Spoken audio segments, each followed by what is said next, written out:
29ನೇ ತಾರೀಕು ಸಂಜೆ 5 ಗಂಟೆಗೆ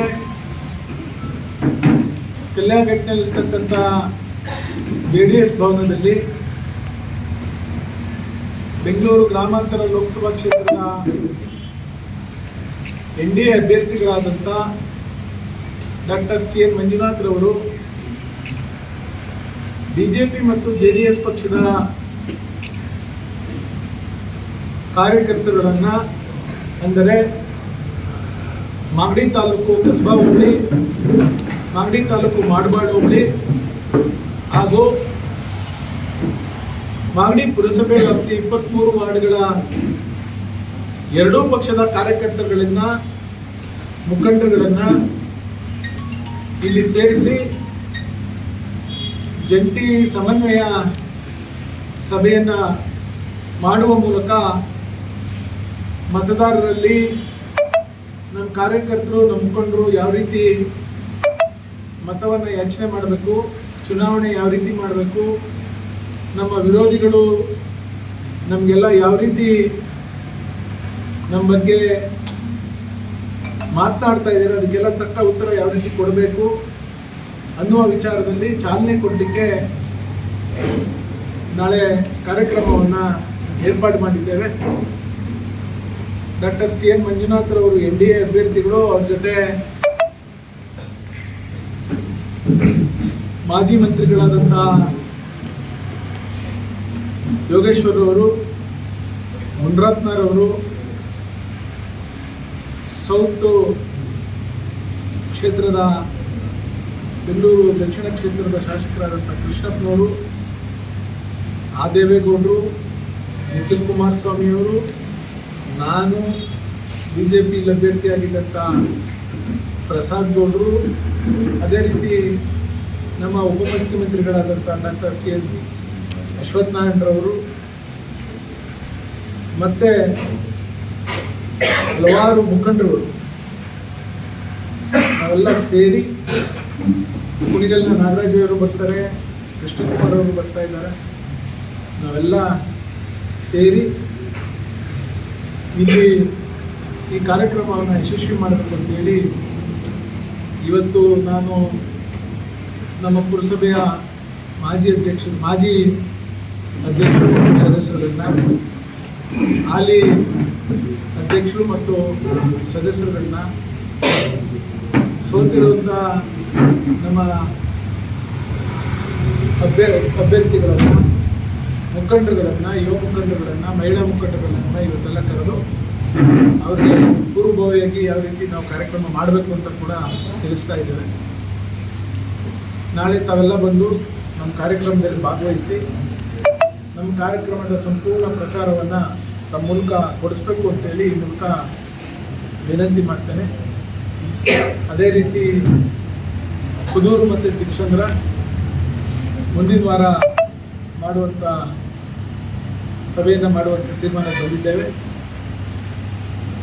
ಅದರ ಜೊತೆಯಲ್ಲಿ 4ನೇ ತಾರೀಕು, ಏಪ್ರಿಲ್ 4ನೇ ತಾರೀಕು ನಮ್ಮ ಪಕ್ಷದ ನಮ್ಮ NDA ಅಭ್ಯರ್ಥಿಯಾದಂಥ ಡಾಕ್ಟರ್ CN ಮಂಜುನಾಥ್ ರವರು ನಾಮಪತ್ರವನ್ನು ರಾಮನಗರ DC ಕಚೇರಿಯಲ್ಲಿ ಸಲ್ಲಿಸ್ತಾರೆ.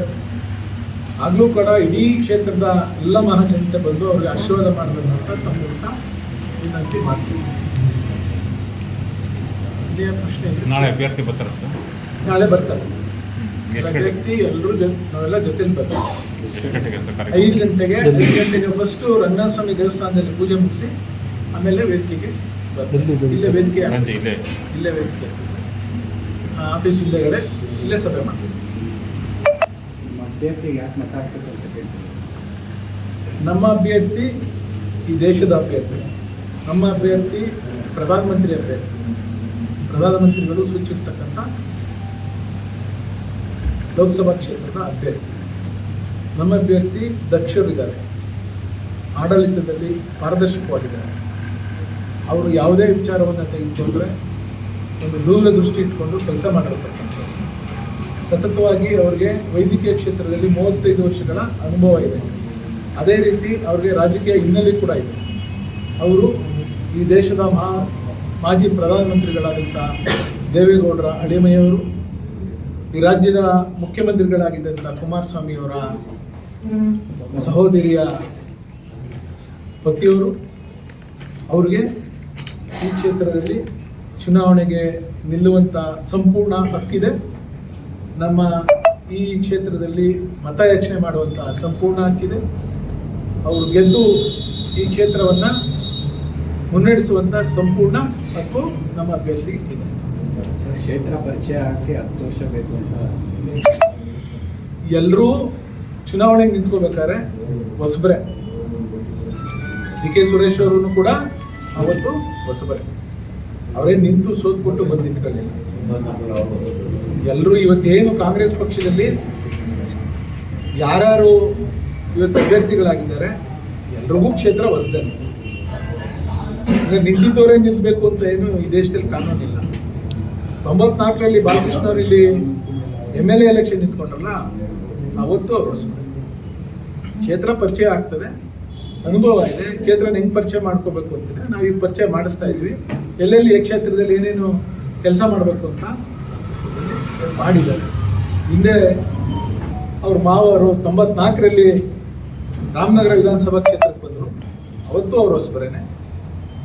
ಅವತ್ತು ಕೂಡ ಇದು ಕ್ಷೇತ್ರ ಪರಿಚಯ ಇದೆ. ಹಿಂದೆ ಕುಮಾರಸ್ವಾಮಿ ಅವರು ಇಲ್ಲಿ 2 ಬಾರಿ ಇಲ್ಲಿ ಸಂಸತ್ ಸದಸ್ಯರಾದಾಗ ಅವ್ರ ಮನೆಯಲ್ಲಿ ರಾಜಕೀಯ ನಡೀತಾ ಇತ್ತು. ರಾಜಕಾರಣದಲ್ಲಿ ಇವರು ಇನ್ವಾಲ್ವ್ ಆಗದಿದ್ರು ಕೂಡ ಇಡೀ ಈ ಕ್ಷೇತ್ರದ ಮುಖಂಡರುಗಳು, ಸೀನಿಯರ್ಸು, ಯುವ ಮುಖಂಡರುಗಳೆಲ್ಲ ಅವ್ರಿಗೆ ಪರಿಚಯ ಇದೆ. ಅವ್ರು ಅಂದ್ಕೊಂಡಂಗೆ ನಮ್ಮ ಅಭ್ಯರ್ಥಿ ಅಭಿವೃದ್ಧಿ ಯೋಜನೆಗಳ ಬಗ್ಗೆ ಚರ್ಚೆಗೆ ಬಂದರೆ ಮಾಡ್ತೀವಿ ಅಂತಾರೆ. ಅವ್ರು ಚರ್ಚೆಗೆ ಕರೆದ್ರೆ ಚರ್ಚೆಗೆ ಬರಲ್ವಲ್ಲ. ನಾವು ಸಿದ್ಧಾಂತ ಹೇಳಿದ್ದೀವಿ. ಮೇಗೆ ನಾನು ಚರ್ಚೆ ಕರೀಲಿಲ್ಲ. ನಾನು ಕರೆದಿರೋದು ಮೇಗೆ ನಿನ್ ಬಂಡವಾಳ ಬಿಚ್ಚಿಡ್ತೀನಪ್ಪ ಅಂತ ಹೇಳಿದ್ರು. ನೀನು 1 ವರ್ಷದಲ್ಲಿ ಏನ್ ಬಂಡವಾಳ ತಂದಿದ್ದೀರಿಗೆ ಆ ಬಂಡವಾಳ ಆ ಗಂಟು ಎಲ್ಲ ಬಿಚ್ತೀನಿ ಅಂತ ಹೇಳಿ ಮೇ 15ನೇ ತಾರೀಕು 1 ವರ್ಷ ಆಗ್ತದೆ. ನಾನು MP ಬಂಡವಾಳ ಬಿಚ್ಚೋದು ಬೇಕಾದ್ರೆ 5 ವರ್ಷಕ್ಕೆ 5 ವರ್ಷಕ್ಕೆ ಯಾವಾಗ ಎಲೆಕ್ಷನ್ ಬರ್ತದೋ ಅವಾಗ ಬಿಚ್ತೀವಿ. ನಾನು 5 ವರ್ಷದಲ್ಲಿ ನಾನೇನೇನು ಕೆಲಸ ಮಾಡಿದೆ ಅಂತ ನನ್ನ ಬಂಡವಾಳ ಬಿಚ್ಚಿದ್ದೀವಿ. ಇವ್ರು 1 ವರ್ಷದಲ್ಲಿ ಏನ್ ಕೆಲಸ ಮಾಡವ್ರೆ ಅಂತ ಮೇ 15ನೇ ತಾರೀಕು 1 ವರ್ಷ ಆಯ್ತದಲ್ಲ, ಅವತ್ತು ನಾನು ಕೇಳ್ತೀನಿ. ಏಪ್ರಿಲ್ಗೆ ಕೇಳಿ ಅಂತ ಇದ್ದಾರೆ, ಮುಂಚಿತವಾಗಿ ಕೇಳಿ ಅಂತ ಇದ್ದಾರೆ. ಏಪ್ರಿಲ್ ಚುನಾವಣೆ ಇದೆ, ದಿನ ಕೇಳ್ತಾ ಇದೀವಲ್ಲ, ಲೆಕ್ಕ ಕೊಟ್ಟು ಏನಿಲ್ಲ. ಸಿಂಪಲ್ ಆಗಿ ಅವ್ರು ಏನ್ ತಂದಿದೀವಿ, ಏನ್ ಕೆಲಸ ಮಾಡಿದೀವಿ, ಗ್ರಾಂಟ್ ರಿಲೀಸ್ ಆಗಿದೆ. ರೆಗ್ಯುಲರ್ ಆಗಿ ರಿಲೀಸ್ ಆಗೋದು ರಿಲೀಸ್ ಆಗ್ತಾ ಇರ್ತದೆ. ನೀವು ಕೇಳಿದ್ರು ರಿಲೀಸ್ ಆಗ್ತದೆ, ಇಲ್ಲದೇ ಇದ್ರು ರಿಲೀಸ್ ಆಗ್ತದೆ.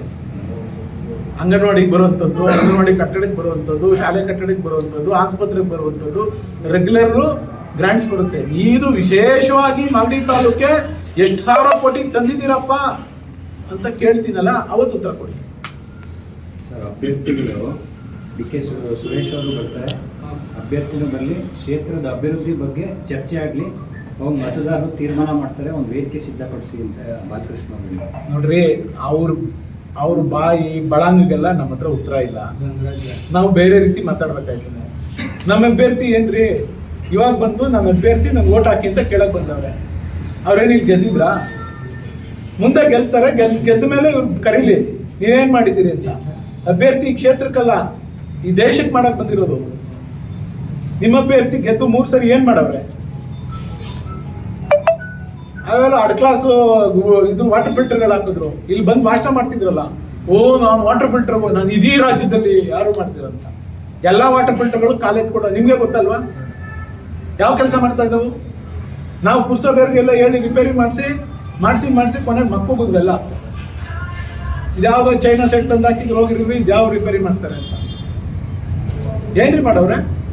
ಅವ್ರು ಕೊಟ್ಟಿರೋದು 60 ಲಕ್ಷ ರೂಪಾಯಿ ಇದಕ್ಕೆ ಏನಪ್ಪ ನಿಶ್ಚಿತಾಗಾರಕ್ಕೆ ಬಿಟ್ರೆ, ನಾನ್ 30 ಲಕ್ಷ ಕೊಟ್ಟಿದ್ದೀನಿ ನನ್ ಗ್ರಾಂಟ್. ಅಡ್ರೆಸ್ಸಿಗೂ ನಮ್ಗೆ ಕರೀಲಿಲ್ಲ. ಇವರು ಅಧ್ಯಕ್ಷರಿದ್ದಾಗ MN ಮಂಜು ಅವರು ಇದ್ದಾಗ ಸ್ಯಾಂಕ್ಷನ್ ಮಾಡಿಸಿದ್ದು ಪ್ರಾಧಿಕಾರ ದುಡ್ಡು ಶಾರ್ಟೇಜ್ ಆಯ್ತು ಅಂತ 60 ಲಕ್ಷ ಬಿಟ್ಟೆ. ಇನ್ನು ಎಲ್ಲಿಗಾದ್ರೂ 6 ರೂಪಾಯಿ ಕೊಟ್ಟವ್ರ ಬಾಲಕೃಷ್ಣ, ಇದು ಡಿ.ಕೆ. ಸುರೇಶ್ ಎಲ್ರು ಏನ್ರಿ ಕೊಟ್ಟವ್ರೆ? ಏನು ಅಂತ ನಮ್ಗೆ ಅಲ್ಲ ಅಂತ ಏನ್ ತಂದು ಕೊಟ್ಟವ್ರೆ? ಇಂಡಸ್ಟ್ರಿ ಮಾಡಕ್ ಹೋದ್ರೆ ಹತ್ರ ಅಂತ ಇವ್ರು ಮಾತ್ರ ಇವ್ರ ತಾಲೂಕಲ್ಲಿ ಇಂಡಸ್ಟ್ರಿ ಮಾಡ್ಕೋಬಹುದು. ಅಲ್ಲಿ ಹುಡುಗರು, ಅಲ್ಲಿ ರೈತರು ಅಲ್ಲಿ ಪಟಾಲಂಗಳೆಲ್ಲ ಬದುಕು ಕಟ್ಕೋಬಹುದು. ಇಲ್ಲಾರ ಮಾಗಡಿ ತಾಲೂಕ್ನವರು ಹೆಂಗಿದ್ರು ಹಂಗೆ ಇರ್ಬೇಕು. ಇವ್ರ ನಾಗರಿಕತೆನೇ ಇವ್ರು ಬರಬಾರ್ದು. ಇವ್ರನ್ನೆಲ್ಲ ಕತ್ಲೆಲ್ಲೇ ಇರ್ಬೇಕು. ಅವ್ರಿಗೆ ಆಸೆ. ನಾನು ಇವತ್ತು ಇಂಡಸ್ಟ್ರಿ ಮಾಡಿದ್ರೆ ಎಷ್ಟು ದೊಡ್ಡ ಬೆಳವಣಿಗೆ ಆಗ್ತಿತ್ತು. ಅವತ್ತು ರೈತರು ಕೊಡ್ತಿದ್ರು, ಕೊಡದೇ ಇರೋನ್ನ ಕಿತ್ಕೊಳಕ್ ಆಗ್ತಿತ್ತ? ಇವ್ರಿಗೆ ಯಾವ ವಿಷಯನ ಹೇಮಾವತಿದ್ದು ಮಾತಾಡ್ತಾರೆ. ಬರ್ಲಿ ಚರ್ಚೆಗೆ. ನಾನೆಷ್ಟು ದುಡಿಮೆ ಮಾಡಿದ್ದೀನಿ, ನಾನೆಷ್ಟು ಹೋರಾಟ ಮಾಡಿದ್ದೀನಿ. ಇವ್ರೇನ್ ಮಾಡಿದ್ರು? ಇವ್ರೇನೆ NA ಸರ್ಕಲ್ ಅಲ್ಲಿ ಭಾಷಣ ಮಾಡಿದ್ರು ಹೇಮ ಬರಲ್ಲ ಅಂತ. ನಾನು ಬಿಜೆಪಿಗೆ ಸಪೋರ್ಟ್ ಮಾಡ್ತಾ ಇದ್ದೀನಿ ಅಂತ.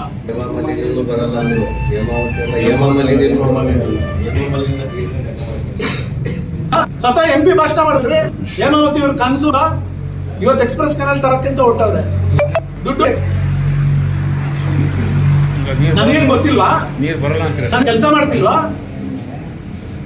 ನಾನೇನ್ ಸರ್ಕಾರದಲ್ಲಿ ಕೆಲಸ ಮಾಡಿ ನನ್ಗೆ ಅನುಭವ ಇಲ್ವಾ? ನಾನು ಗ್ರಾಮ ಪಂಚಾಯತಿ ಲೆವೆಲ್ ಇಂದ ಕೆಲಸ ಮಾಡಿಕೊಂಡು ಇಲಾಖೆಗಳು ತಿಳ್ಕೊಂಡು ಯಾವ ಇಲಾಖೆ ಏನು ಅಂತ ಕೆಲಸ ಮಾಡ್ಕೊಂಡು ಬಂದಿರೋನು. ನೀರು ಈಗಾಗಲೇ ಬಂದಿದೆ ಸರ್, ಕುಣಿಗಲ್ ಬಂದಿದೆ. ಕುಣಿಗಲ್ಲಿಂದ ನಮ್ಮ ತಾಲೂಕಿಗೆ ಲಿಫ್ಟ್ ಮಾಡಬೇಕು. ಅದು ಇವರು ಲಿಫ್ಟ್ ಮಾಡ್ಬೇಕು, ಇದೆಲ್ಲಿ ಯೋಜನೆ ಮಂಜು ಹೊರಟೋಗ್ತದೋ ಅಂತ ಹೇಳಿ ಇದು ಹೊಟ್ಟೆ ಕೆಚ್ಚಿನ ಸ್ವಭಾವನ ಮಾಡ್ತಾ ಇದ್ದೀವಿ. ಮಾಡ್ಲಿ. ಹೇಮಾವತಿ ಎಷ್ಟು ಶೇಕಡ 60ಕ್ಕಿಂತ 70% ವರ್ಕ್ ಆಗಿದೆ. ಡಿಸ್ಟ್ರಿಬ್ಯೂಷನ್ ಕೆನಾಲ್, ಡಿಸ್ಟ್ರಿಬ್ಯೂಷನ್ ಲೈನ್ ಮಾತ್ರ ಆಗ್ಬೇಕು. ರೈಸಿಂಗ್ ಮೇಲೆ 18-20 ಕೆರೆ ತುಂಬುತ್ತವೆ. ಸದ್ಯಕ್ಕೆ ಅಷ್ಟು ತುಂಬಿಸಿ ಅಂತ ನಾವು ಅಷ್ಟು ತುಂಬಿಸಕ್ಕೆ ಹೋರಾಟ ಮಾಡಿದ್ವಿ. ಲ್ಯಾಂಡ್ ಅಕ್ವಿಷನ್ ಇದು ಇನ್ನೊಂದೆಲ್ಲ ಡಿಲೇ ಆಯ್ತು. ಇವಾಗ ಆಗಿದೆ ಅಲ್ವಾ? ಇವ್ರಿಗೆ ಅಧಿಕಾರ ಅದಲ್ವಾ? ಲ್ಯಾಂಡ್ ಅಕ್ವಿಷನ್ ಕ್ಲಿಯರ್ ಮಾಡಿಸ್ಲಿ, ಕಾಂಟ್ರಾಕ್ಟರ್ ಬಿಲ್ ಕೊಡ್ಲಿ, ಕಾಂಟ್ರಾಕ್ಟರ್ಗೆ ಅವನಿಗೆ ವರಿ ಕೆಲಸ ಮಾಡಿಸ್ಲಿ. ನಾವೇನು ಅಡ್ಡ ಇದ್ದೀವಾ? ಎಲ್ಲ ಒಂದು ತಿಂಗಳೊಳಗೆ ಬರ್ತದೆ ಅಂತ ಹೇಳಿದ್ರು. TC ಯಾರು ಮಾಡೋದು ಬರ್ತದೆ ಅಂತ. ನಮಗೆ ಟ್ರಾನ್ಸ್ಫಾರ್ಮರ್ ಬರ್ಬೇಕಾಯ್ತು, ಬಂದಾಗಿದೆ. ಅದು ಟ್ರಯಲ್ ರನ್ ಆನ್ ಮಾಡ್ಬೋದು. ಇವ್ರು ಆನ್ ಮಾಡಿದ್ರೆ ಇವ್ರೇನು ಮಾಡಿಲ್ವಲ್ಲ, ಅದೇ ಆನ್ ಮಾಡಿದ್ರೆ ಎಲ್ಲೋ ಮಂಜು ಹೆಸರು ಬಂದ್ಬಿಡ್ತದೆ ಅಂತ ಕಾಯ್ತಾರೆ. ಇವ್ರ ಹೆಸರು ಬರೋಂಗೆ ಮಾಡ್ಕೊಳ್ಳಿ, ನಮ್ದೇನು ತೊಂದರೆ ಇಲ್ಲ. ಚರ್ಚೆಗೆ ಬರ್ಬೇಕು ಅಂದ್ರೆ ಈಗ ನಾನು ಸಿದ್ಧ ಇದ್ದೇನೆ. ಯಾವ ಚರ್ಚೆಗೆ ಬೇಕಾದ್ರೆ ನಾನು ಸಿದ್ಧ ಇದ್ದೀನಿ. ಎಲ್ಲಿ ಬೇಕಾದ್ರೆ ಕರೀತೀನಿ. ಬಾಲಕೃಷ್ಣ ಮನೆದಾಗೆ ಬರ್ತೀನಿ ಅಂತ ಹೇಳ್ತಾನೆ. ನಾನು ರೆಡಿ ಇದ್ದೀನಿ. ನಾನು ಅವ್ರು ಯಾಕೆ ಬರ್ಬೇಕು? ಹಾಸನ ಆಗ್ಬೇಕು. ಇವ್ರು ಬಂದವ್ರು ಲೀಡ್ರು ಅಮೇಠಿಯಿಂದ, ರಾಯ್ಬರೇಲಿಯಿಂದ ಯಾಕೆ ಬಂದ್ರು?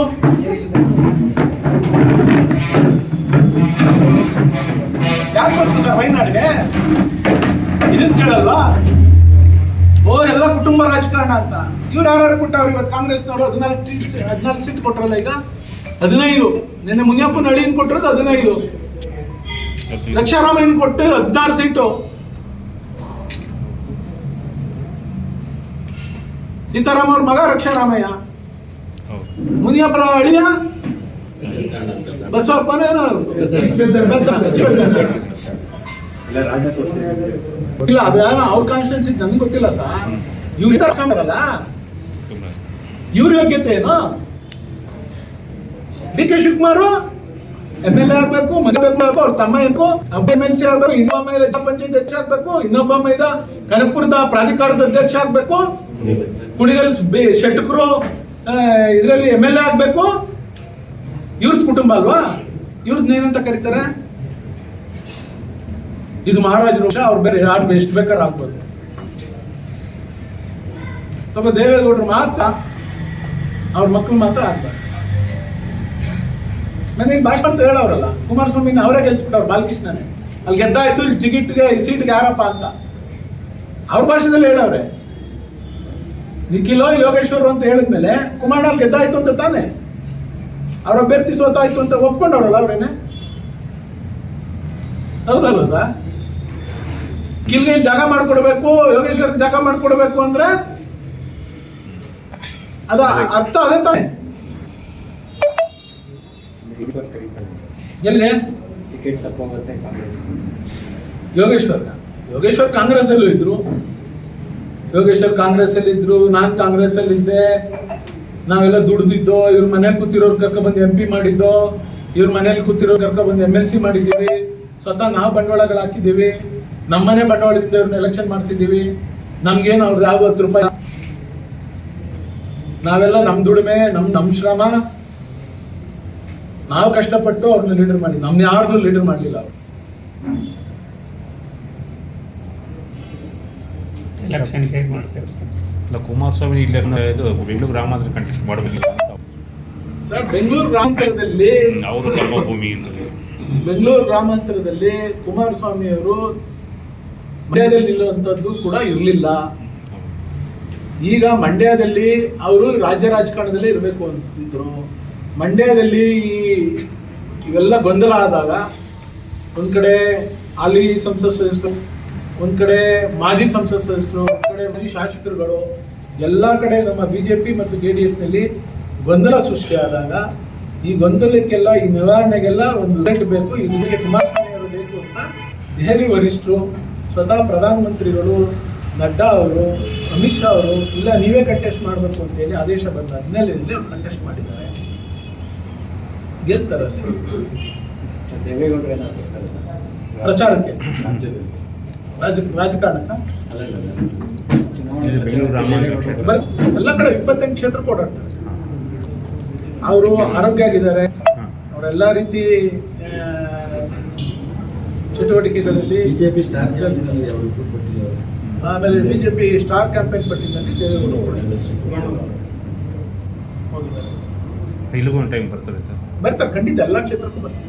ಈಗ ಈ ಕ್ಷೇತ್ರ ರಾಷ್ಟ್ರ ಮಟ್ಟದಲ್ಲಿ ಕಳೀತಾ ಇದೆ. ಇಡೀ ರಾಷ್ಟ್ರಕ್ಕೆ ಈ ಕ್ಷೇತ್ರ, ಇಡೀ ರಾಷ್ಟ್ರ ನೋಡ್ತಾ ಇದೆ. ನೀವು ಚುನಾವಣೆ ಹೇಗೆ ಯಾಕೆ ನೋಡ್ತಾ ಇದೆ ಅಂದ್ರೆ, ಯಾರಿಂದ ನೋಡ್ತಾ ಇದೆ ಅಂದ್ರೆ ಡಾಕ್ಟರ್ CN ಮಂಜುನಾಥ್ ರವರಿಂದ ಇಡೀ ರಾಷ್ಟ್ರ ನೋಡ್ತಾ ಇದೆ. ಆದ್ರೂ ಅವ್ರಿಗೆ ಒಂದ್ ಕಡೆ ಅರ್ಕೆ ಕುರಿ ಮಾಡಿ ನಿಲ್ಸಿದ್ದಾರೆ ಅಂತ. ಸರ್, ಇವ್ರು ಎಲ್ಲರ ಬಗ್ಗೆನೂ ಮಾತಾಡ್ತಾರೆ, ಎಲ್ಲರ ಬಗ್ಗೆನೂ ಮಾತಾಡ್ತಾರೆ. ಪಾಪ ಇವರೆಲ್ಲ ಮಾತಾಡ್ಲಿ ಅಂತಂದ್ರೆ ನಾವು ಸುಮ್ಮನಿದ್ದೀವಲ್ಲ. ಕುಮಾರಸ್ವಾಮಿ ಅವರು ಈಸ್ಟ್ ಇಂಡಿಯಾ ಕಂಪನಿ ತರ ವ್ಯಾಪಾರಕ್ಕೋಸ್ಕರ ಮಂಡ್ಯ ಹೋಗೋದ್ರಿಂದ ಇಟಾಲಿಯಿಂದ ಬಂದವ್ರು ಪ್ರಶ್ನೆ ಮಾಡಲ್ವಾ? ಪಾಕಿಸ್ತಾನ್ಗೆ ಶ್ರೀಮತಿ ಸೋನಿಯಾ ಗಾಂಧಿ ಅವ್ರು ಯಾವ್ರವ್ರು ಅಂತ ಗೊತ್ತಿಲ್ವಾ? ಗೊತ್ತಿಲ್ಲ ಅಂತ ಹೇಳಿದ್ರೆ ಬೇಕಾದ್ರೆ ಹೇಳಿ, ನಿಮ್ಮ ಕಡೆ ಹೇಳ್ತೀನಿ. ಅವರು ಇಟಾಲಿಯವರು. ಅವರ ಗಂಡ ದಿವಂಗತ ರಾಜೀವ್ ಗಾಂಧಿಯವರು ಇಂದಿರಾ ಗಾಂಧಿಯವರ ಸುಪುತ್ರರು. ಅವ್ರನ್ನ ಪ್ರೀತಿಸಿ ಮದುವೆ ಆದರು. ಅವರು ಇಟಾಲಿಯಿಂದ ಬಂದ ಮೇಲೆ ನಾವು ಅವ್ರನ್ನ ಇಂಡಿಯಾದವರು ಅಂದ್ಕೊಂಡಿದ್ದೀವಿ. East India company Italy company ಅಂತ ನಾವೇನು ಹೇಳಿಲ್ಲ. ಇವ್ರು ಹೇಳಬೇಕು ಅಂದ್ರೆ ಹೇಳ್ತೀವಿ, ನಾವು ಹೇಳಿಲ್ಲ. ಹೆಣ್ಮಕ್ಳ ಬಗ್ಗೆ ಗೌರವ ಇದೆ. ಅವರು ಕೂಡ ಈ ದೇಶದ ಸೊಸೆ. ನಾವು ಇಟಾಲಿಯಿಂದ ಬಂದವರು ಅಂತ, ಈಸ್ಟ್ ಇಂಡಿಯಾ ಇಟಾಲಿಯಿಂದ ಬಂದು ಆಳ್ತಾ ಇರೋರು ಅಂತ ನಾವೇನು ಹೇಳ್ತಾ ಇಲ್ಲ. ದೇವೇಗೌಡರು ಕರ್ನಾಟಕ ರಾಜ್ಯದವರು, ಹಾಸನ ಜಿಲ್ಲೆಯವರು, ಹೊಳೆನರಸೀಪುರದವರು, ಹರದನಹಳ್ಳಿಯವರು. ಇನ್ನೇನು ಅಡ್ರೆಸ್ ಬೇಕು ಕೇಳಿ ಹೇಳಲ್ಲ. ಕೆಲವರು ಸೇರ್ಪಡೆ ಆಗ್ತಾ ಇದ್ದಾರೆ, ಅದರಿಂದ ನಿಮಗೆ ಹಿನ್ನಡೆ ಆಗಲ್ಲ. ನೋಡಿ ಸರ್, ಇದು ಸಮುದ್ರ. ಪಾರ್ಲಿಮೆಂಟ್ ಎಲೆಕ್ಷನ್, ಈ ಪಕ್ಷದಿಂದ ಆ ಪಕ್ಷಕ್ಕೆ ಹೋಗೋದು, ಆ ಪಕ್ಷದಿಂದ ಈ ಪಕ್ಷಕ್ಕೆ ಬರೋದು. ಕಾಂಗ್ರೆಸ್ನವರ ಆಸೆ ಆಮಿಷಕ್ಕೆ ಎಲ್ರಿಗೂ ಪ್ರೆಷರು. MP ಒಬ್ಬ ಗ್ರಾಮ ಪಂಚಾಯತಿ ಮೆಂಬರ್ಗೂ ಒಂದು 20 ನಿಮಿಷ ಮಾತಾಡ್ತಾರೆ, ನೀನು ಬಂದ್ಬಿಡು, ನಿನ್ಗೆ ಅದು ಮಾಡ್ತೀನಿ ಇದು ಮಾಡ್ತೀನಿ ಅಂತ. ಅವ್ರ ಭಯ ಶುರು ಆಗಿದೆ, ಆತಂಕ ಶುರು ಆಗಿದೆ. ಜನ ಎದ್ದಿದ್ದಾರೆ. ನಮ್ಮ ಕಾರ್ಯಕರ್ತರು, ನಮ್ಮ ಸಂಘಟನೆ, ನಮ್ಮಿಂದ ಯಾರು ದೂರ ಹೋಗಿದ್ದಾರೆ, ಹಿಂದಿನ ಚುನಾವಣೆಯಲ್ಲಿ ಯಾವ ರೀತಿ ಅವ್ರು ನಡ್ಕೊಂಡ್ರು ಎಲ್ಲವೂ ಗಮನಕ್ಕಿದೆ. ಅವನೇನು ನಾವು ಉಳಿಸ್ಕೊಳ್ಳುವಂಥ ಪ್ರಯತ್ನ ಮಾಡಲಿಲ್ಲ. ಸತ್ಯ ಹೋಗ್ಲಿ, ಅವ್ರು ಚೆನ್ನಾಗಿ ಬೆಳೀಲಿ, ಅಲ್ಲಿ ಚೆನ್ನಾಗಿರ್ಲಿ, ಚೆನ್ನಾಗಿ ಅನುಕೂಲ ತಗೊಳ್ಳಿ. ಬಾಲಕೃಷ್ಣನ್ಗೆ 25 ವರ್ಷದಿಂದ ದುಡ್ದಿರೋರ್ಗಿಂತ ಇವರು ಹೆಚ್ಚು ಬದುಕಬೇಕು ಅಂತ ಆಸೆ ಇದೆ, ಅವ್ರು ಬದುಕಲಿ. ಬಾಲಕೃಷ್ಣ ಅವ್ರಿಗೆ 25 ವರ್ಷದಿಂದ ದುಡಿದ್ರಲ್ಲ ಅವ್ರ ಜೊತೆಲಿರೋರು, ಅವ್ರಿಗಿಂತ ಇವ್ರು ಹೆಚ್ಚು ಬೆಳಿಬೇಕು, ಹೆಚ್ಚು ಅಧಿಕಾರ ತಗೋಬೇಕು ಅಂತ ಆಸೆಯಿಂದ ಹೋಗಿದ್ದಾರೆ. ತಗೊಳ್ಳಿ, ನಮಗೆ ತಕರಾರಿಲ್ಲ. ಎಷ್ಟು ಜನ ಸೇರ್ಬೋದು? ನೋಡೋಣ, ಒಂದು ಜಂಟಿ ಸಭೆ, ಒಂದು ಒಳ್ಳೆ ಸಭೆ ಮಾಡ್ತೀವಿ. ನಿಮಗೆ ಗೊತ್ತಾಗ್ತದಲ್ಲ ಸಭೆ ಯಾವ ಥರ ಇರ್ತದೆ, ನಮ್ಮ ಸಭೆಗಳು ಅಂದರೆ ಹೆಂಗಿರ್ತವೆ, ಇದನ್ನೆಲ್ಲ ನೋಡಿದ್ದೀರಿ. ಒಳ್ಳೆ ಸಭೆನ ಮಾಡ್ತೀವಿ. ನಮ್ಮ ಲೀಡರ್ಗಳು, ಮುಖಂಡರುಗಳೆಲ್ಲ ಇವಾಗ ಜವಾಬ್ದಾರಿ ಕೊಡ್ತಾ ಇದ್ದೀವಿ, ಯಾರನ್ನು ಕರೆಸ್ಬೇಕು, ಎಷ್ಟು ಇನ್ವಾಲ್ವ್ಮೆಂಟ್ ತೊಗೋಬೇಕು ಅಂತ. ಹೆಂಗೆ ಸರ್ ಇಲ್ಲೇ ಒಂದು ವ್ಯವಸ್ಥೆ ಯಾವಾಗ ಮಾಡ್ಕೊಂಡಿದ್ದೀರಿ ಸರ್ ಯಾವುದು ಈ ಚುನಾವಣೆಗೆ ನಾವೆಲ್ಲ ಜಂಟಿಯಾಗಿ ಹೋಗ್ತಿದ್ದೀವಿ. ಜಂಟಿಯಾಗಿ ಹೋಗ್ತೀರಿ? ಇಡೀ 28 ವಿಧಾನಸಭಾ ಲೋಕಸಭಾ ಕ್ಷೇತ್ರದಲ್ಲಿ ಪ್ರಥಮವಾಗಿ ನಾವು ಜಂಟಿ ಸಭೆಗಳನ್ನ ಮಾಡಿ ಚುನಾವಣೆಗಳ ಪ್ರಾರಂಭ ಮಾಡಿರೋದು ಬೆಂಗಳೂರು ಗ್ರಾಮಾಂತರದಲ್ಲಿ. ಅದು ನಾವು ಹೆಚ್ಚಿನ ಜವಾಬ್ದಾರಿಯನ್ನು ತೆಗೆದುಕೊಂಡು ಕುಮಾರಣ್ಣವರು ಅವರ ಆರೋಗ್ಯ ಚೇತರಿಕೆಗೆ ಆಪರೇಷನ್ಗೆ ಚೆನ್ನೈಗೆ ಹೋಗಿದ್ದರೂ ಕೂಡ ನಾವು ಯೋಗೇಶ್ವರ್ ಅವರು, ನಮ್ಮ ಮುಖಂಡರು ನಿಖಿಲ್ ಕುಮಾರಸ್ವಾಮಿ ಅವರು ಎಲ್ಲರೂ ಸೇರಿ ಇವತ್ತು ಮುನಿರತ್ನಂ ಅವರು, ನಮ್ಮ ಕೃಷ್ಣಪ್ಪ ಅವರು, ನಮಗೆ ಸುರಾನ್ ಅವರು ನಮಗೆ ಕೋಆರ್ಡಿನೇಷನ್ ಕಮಿಟಿನಲ್ಲಿ ಇನ್ಚಾರ್ಜ್ ಇದ್ದಾರೆ. ಸೊ ಅವರು ನಾವೆಲ್ಲ ಸೇರಿ ಮಾಡ್ತಾರೆ. ಎಲ್ಲ ಚೆನ್ನಾಗಾಗ್ತದೆ. ಎಲ್ಲ ಸಭೆಗಳು ಯಶಸ್ವಿಯಾಗಿದೆ. ಕುಣಿಗಲ್ನಲ್ಲಿ ಒಂದು ನಿಮಿಷ ಮಾತಾಡ್ಬಿಟ್ರಪ್ಪ. ಕುಣಿಗಲ್ನಲ್ಲಿ ಡಿ ನಾಗರಾಜ್ ಅವರು, ಕೃಷ್ಣಕುಮಾರ್ ಒಂದಾಗಲಿಕ್ಕೆ ಇವ್ರು ಯಾರೂ ಬಿಡ್ತಿರ್ಲಿಲ್ಲ. ಅದನ್ನು ನಾವು ಡಾಕ್ಟರ್ ಮಂಜಣ್ಣ ಕ್ಯಾಂಡಿಡೇಟ್ ಅಂದಮೇಲೆ ಅವರೇ ಸ್ವತಃ ಒಂದಾಗಿ ನಾವು ಡಾಕ್ಟರ್ನ ಗೆಲ್ಲಿಸ್ಬೇಕು ಅಂತ ಬಂದಿದ್ದಾರೆ. ನಿನ್ನೆ ಕುಣಿಗಲ್ಲಲ್ಲಿ ಮುನಿರತ್ನಂ ಅವರು ಒಂದು ಹೊಸ ಬಂದು ಆಗ್ತಿದೆ.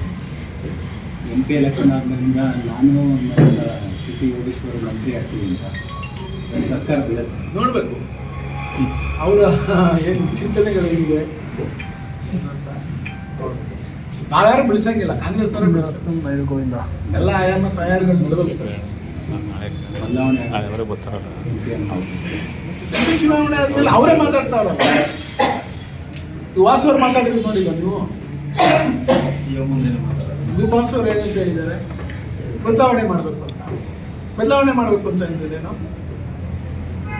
ಯಾವ್ದ್ರ ಚೇರ್ ಹೊಸೂರು ಬರಬೇಕು ಅಂತ ಅವ್ರ ಆಸೆ ಅಷ್ಟೇ.